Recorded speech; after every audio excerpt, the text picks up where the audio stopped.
Usually around the time he comes in, the drum beats are rolling and there's mithai in the studio. This time round though, Pradeep Gupta, 133 versus 99. Your post-poll study didn't turn out to be right. It seems to be quite off. Rajdeep, I would say let's wait for some more time. At this point of time, only 30% votes are counted. 70% still remain.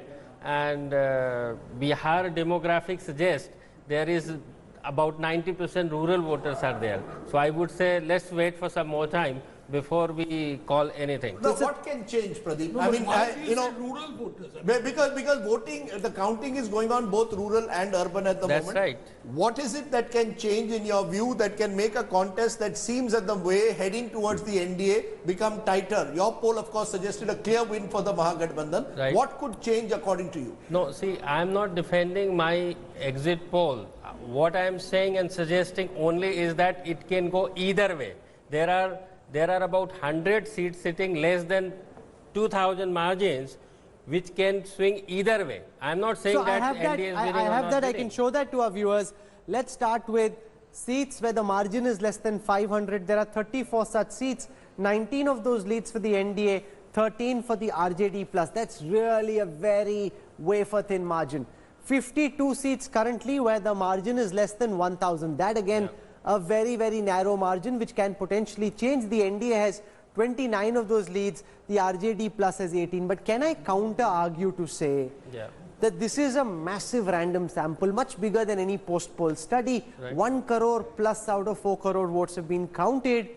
Even if things change, it could be about which seat goes from which side to which side. Right. But overall, 140, 134 versus 98, can there be a dramatic turnaround? Because typically it's been my experience that the dice tends to roll in favor of whichever side is winning. That's true, Rahul, what you are suggesting. But in case of Bihar, you need to see that there are two castes, which is Yadavs and Muslims. First of all, they live in bulk, in density. That's one. And in our poll, more than 80% vote, they are likely to vote for the Gathbandhan. Correct. These two castes, MY.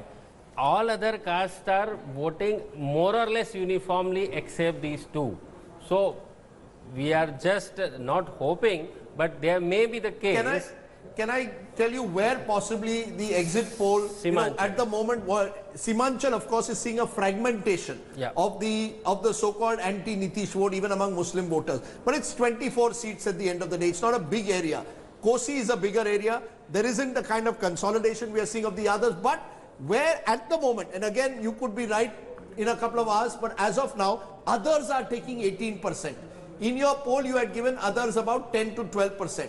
If the others increase, that means the anti-Nitish vote or the anti-NDA vote is getting more fragmented, and that could result in maybe 15-20 seats changing hands. No, Rajdeep, you talked about in term of vote percentage, but if you see the seat share, we have given exactly 12 to 13 seats for the others, and these others includes all. I mean, other two Gathbandhan, which is of OVC and BSP, and also the Lojpa, LJP, and also the other Papu Yadav. So could it be then the other factor which I have been looking at is the woman voter? Of course, yes. I mean, women voter could that be the critical factor? In our poll, the difference between NDA and Gathbandhan was only 1 percentage point, in which women is voters. among women voters, 43 and 42. At that time, we did not know that 5% more women voted than the men. That is something we came to know only yesterday when they released the data for the entire state and the gender-wise data. So that is something which is evident. 42-43%, that's the event. That's the kind of tight race here. And that's been our number one X factor, the women voter. Yes. Because, that to my mind has determined elections in Bihar in recent times. And I think we underestimated as a block of voters. Not a block, but a voter where they increasingly prefer Nitish. So Nitish's softer image actually works to his great advantage among women for whom he's done a lot. From a polling perspective, for those who are interested, the overall sample which we picked up had about 36% women voters. Yes, am I correct? 36% women voter, and which is in any way, it is very difficult to talk to women, and particularly during Corona time, it's very hard to speak to them. So you've already extrapolated And then on your extrapolation, there's been a 5% extra that came in of women voters. Which is the reality. So it's a double error. It's not error. One, we could not talk to the women in substantial numbers. That's one.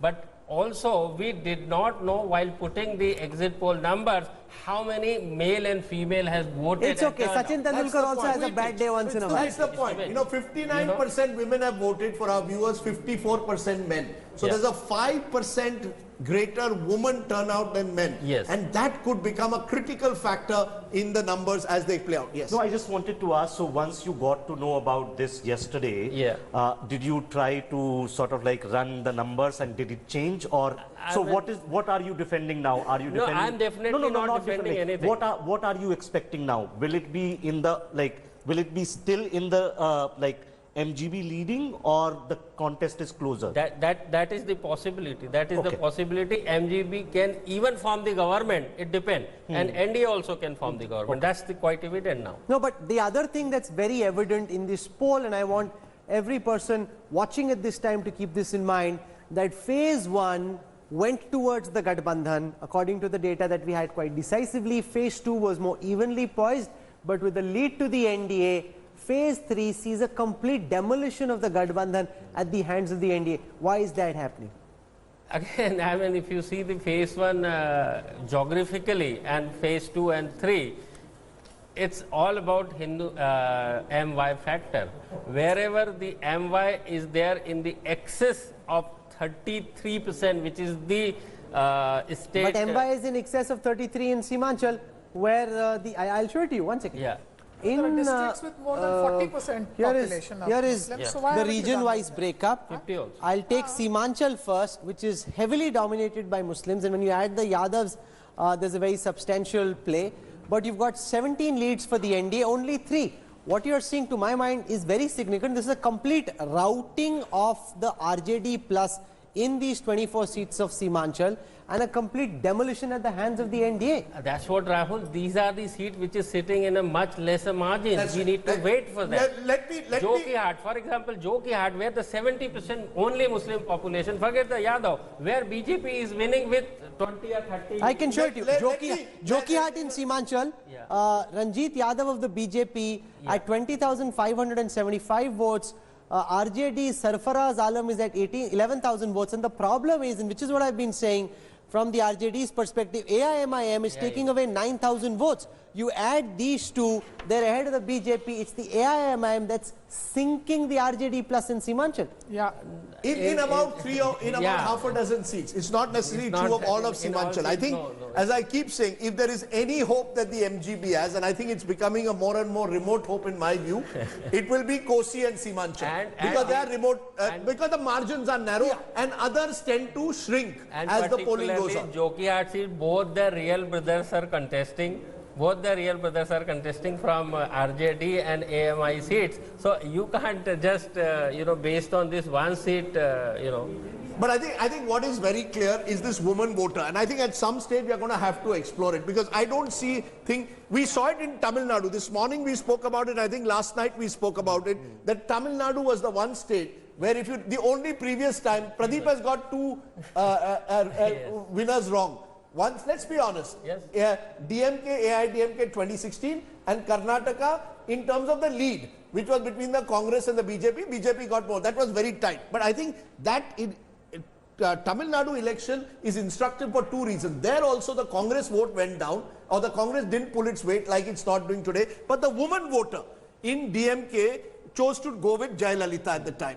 And I sense that Nitish Kumar has always had the edge over Lalu Prasad in the last 15 years in the woman voter. And I kept saying this, it's my X factor on Twitter also, and it's going to be my sort of caveat that I kept adding. But yes, Rajat, you are among those who said woman voter, woman voter, woman voter.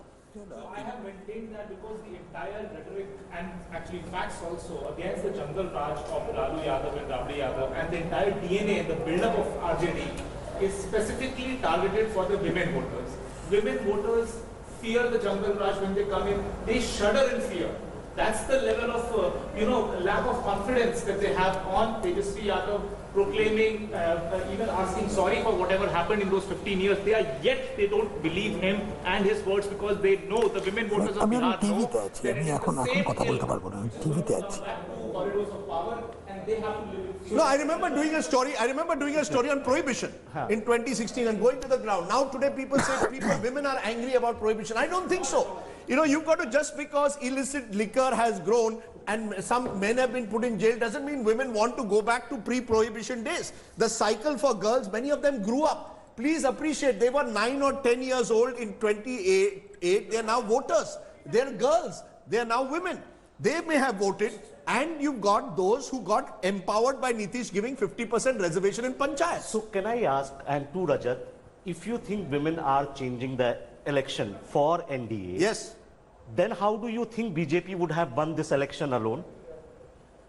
Because women are being brought. What I'm trying to say is that women, when they go So out because and don't- vote for RJD, when they have to press that alt button, they are going to shake in fear. No, but I think but Rajat, I think the point that Rahul makes an important one, and it comes to what Sushil Modi told me. And Sushil Modi is a relatively wise mind in Bihar. He said, Rajdeep, please see Bihar as a triangle.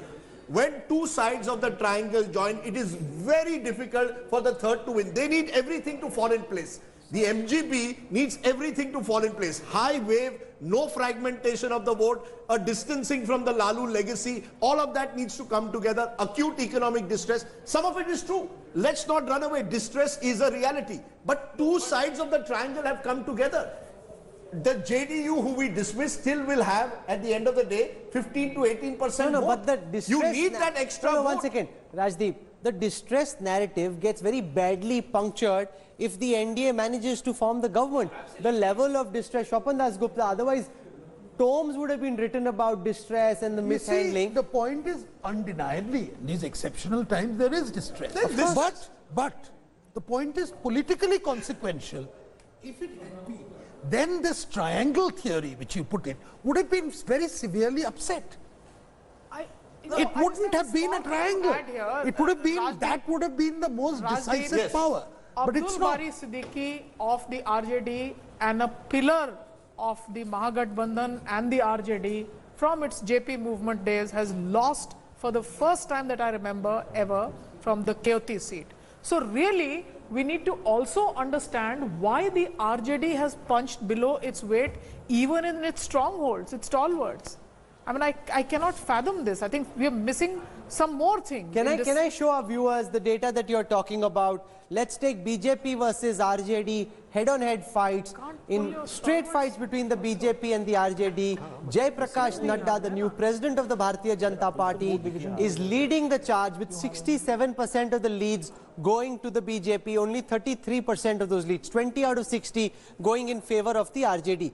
In JDU versus RJD, 59% for the RJD, 41% for the JDU. In BJP versus Congress, 17% for the BJP, 83%. 83% for the BJP, 17% for the Congress. In JDU versus Congress, again 63% for the JDU, only 37% for the Congress. Here is the Chirag card. The Chirag card also, Pradeep Gupta, is hurting both sides. It's not as if the Chirag card is only damaging the JDU. The Chirag card is equally impacting the RJD. Yes, I mean in the upper caste Bhumiyas, LJP is denting NDA, and in the lower caste, which is Paswans and Dalits, he is denting LJP is denting the Mahagathbandhan. But I wanted to tell you another thing in the context of women. Nitish Kumar, no doubt, is done provision and the bicycle for girls. These are the two things. But most important point here to underline is in our poll also that Pradhan Mantri Garib Kalyan Yojana, what does it mean for particularly for Bihar when 30-40 lakhs migrants came back and there is no income source? This plays a vital role. and more than 60-70% people recall that they have received the benefit of that 5 kg, and over and above the Ujjwala Yojana and Swachh Bharat, that toilet Yojana. 8 crore out of 12 crore. Yes, but it's shame that these weren't reflected on the day of the opinion exit poll. No, it wasn't reflected on the day of the exit poll, but we have been talking about it. No, I know it is, but you know, when we talk, you see today, why, you know, let's be very clear about one thing. This result is significant in itself, but it becomes more significant in the light because it is seen to have also defied the exit polls. Now, you can say that's a bit of a bogus thing, because, but that's the reality. The political impact of it becomes even greater. And therefore, I would say that on the day of the exit poll, I certainly, and I participated in it, came away with the absolute conviction that the exit polls are saying that this is a done deal. It's an anger. That there is no ambiguity in this whole thing. No, that ambiguity. If you had said there is an ambiguity, that there is a possibility, you know, that these are the sort of grey areas which need to be. Let's be fair. We have put Swapan X factors. That is what I came away with. We put X factors. Maybe I'm too dumb to realize the complexity. Swapan, there are X factors. I myself be saying this fact, which is their part of my report. That's the different thing, what we report and what we don't on that day. So your report wasn't reported. No, 1 minute. You have economic, I think we've got to recognize you have economic distress, migrants, that's a objective fact that migrants, 30 lakh migrants came back, reverse migration. On the other side, you have direct cash transfers taking place. And we underestimate the role that direct cash transfers play in a poor society. If I get 5 kg of rice per person or 5 kg of food grain, plus I'm getting 6,000 rupees if I'm a family affected by floods, I'm getting 1,000 rupees a month if I'm migrant. And Mr. Modi's biggest success, not just here, but also in 2019 Lok Sabha, has been his ability to ensure that those direct cash transfers actually go to the people who need it. That's been his strength. I still maintain, and therefore I don't agree that there was no anti-incumbency. But I think because these schemes work, they at least offset the nature of the anti-incumbency. That's all I would say. I mean, till this morning, I was under the impression that it was an overwhelming anti-incumbency. No, more than that. That there is something fundamentally flawed in the economic approach of the government. Now you're saying that all these things, these deliverables, have actually been received. That he has been able to deliver. No, Swapan, to say that there is economic distress. Why am I getting this impression? Swapan, you have every reason to ask why are we getting it. My limited point is, the fact is economic distress is a reality, joblessness in Bihar is a reality. Of course it's a reality. It's all over India. Youth anger is a reality. However, it may not be of the kind that we have made it out to be. We are assessing its political consequences. My limited point also, sir, is that when there is distress, you also look at the other side. Is the other side going to be able to provide me what this side is not? And maybe many Biharis, especially women, may have thought otherwise. They would compare Lalu to Nitish. Can we go across to Guru Prakash from the Bharatiya Janata Party joining us?